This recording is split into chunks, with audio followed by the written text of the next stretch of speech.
আসসালামু আলাইকুম। আমার আরেকটি নতুন ভিডিওতে আপনাদের সবাইকে স্বাগতম জানাচ্ছি।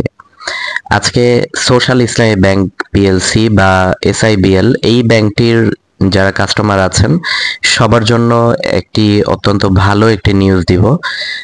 তো ভিডিও শুরুতেই বলে রাখি, যারা ব্যাংক রিলেটেড ভিডিও দেখেন বা ব্যাংকিং রিলেটেড বিভিন্ন ধরনের ভিডিও সবার আগে পেতে চান, তারা অবশ্যই আমার চ্যানেলটি সাবস্ক্রাইব করে আমার চ্যানেলের পাশে থাকবেন।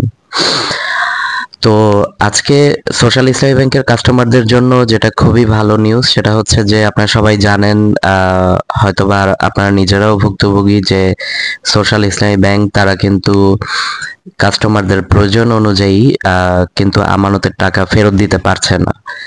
তো এই ব্যাংকটি কিন্তু বর্তমানে তারা খুবই একটি ভালো কাজ করতে সক্ষম হয়েছে। তারা কিন্তু 1273 কোটি টাকা মেয়াদোত্তীর্ণ, শ্রেণীকৃত অথবা অবলোপনকৃত যে লোনগুলো আছে সেখান থেকে কিন্তু তারা রিকভারি করেছে। তো এই টাকাটি তারা এখন যে হাতে পেয়েছে, সুতরাং এটি কিন্তু তাদের জন্য তারা যে স্ট্রাগল করছে সেখান থেকে উত্তরণের জন্য অত্যন্ত ভালো একটি স্টেপ আমি বলবো। বিকজ আমরা জানি যে বাংলাদেশ ব্যাংকের গ্যারান্টির মাধ্যমে অন্য ব্যাংক থেকে সোশ্যাল ইসলামী ব্যাংক হয়তো আমি যদি ভুল না করে থাকি 350 বা 400 কোটি টাকার মতো তারল্য সহায়তা পেয়েছিল।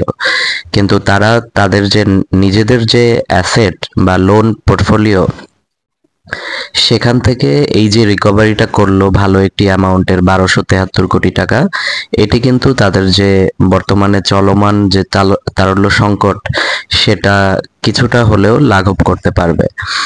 এবং এই ব্যাংক সম্বন্ধে বলতে গেলে আমি বলবো যে সোশ্যাল ইসলামী ব্যাংক কিন্তু খুবই ভালো একটি ব্যাংক ছিল, এবং ইসলামী ব্যাংকের পরেই ফরেন রেমিটেন্স যেই 8-10টি ব্যাংক সব থেকে বেশি রিসিভ করে এই ব্যাংকগুলির মধ্যে কিন্তু অন্যতম একটি ব্যাংক ছিল এই সোশ্যাল ইসলামী ব্যাংক পিএলসি বা এসআইবিএল।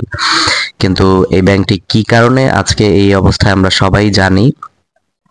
তো সুতরাং এই যে তাদের যে লোন, সাধারণত কোনো একটি ব্যাংক যখন প্রবলেমে পড়ে তখন কিন্তু লোন কাস্টমাররাও এটির সুযোগ নেওয়ার চেষ্টা করে। তারাও মনে করে যে হ্যাঁ, এই ব্যাংকটি ঝামেলার মধ্যে আছে, তাহলে আমরাও আমাদের রিপেমেন্টটি না করে চুপ করে থাকি, দেখি কি হয়। তো এইটা করতে গিয়ে তো ব্যাংকিং এই প্রসেসটাই এরকম যে একসাথে যখন আমরা সবাই ডিপোজিটের টাকা উইথড্র করতে যাব তখন কিন্তু আসলে যত স্ট্রং ব্যাংকই হোক তারা কিন্তু দিতে পারবে না। আর কোন একটি ব্যাংক ঝামেলায় পড়া মাত্রই লোন কাস্টমাররাও কিন্তু একটি নেগেটিভ অ্যাপ্রোচ শো করে।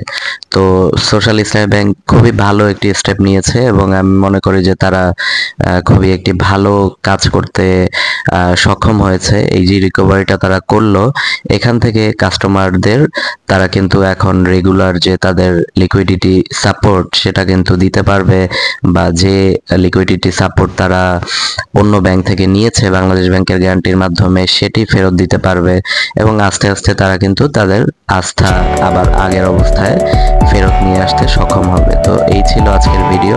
ধৈর্য ধরে দেখার জন্য অসংখ্য ধন্যবাদ। আসসালামু আলাইকুম।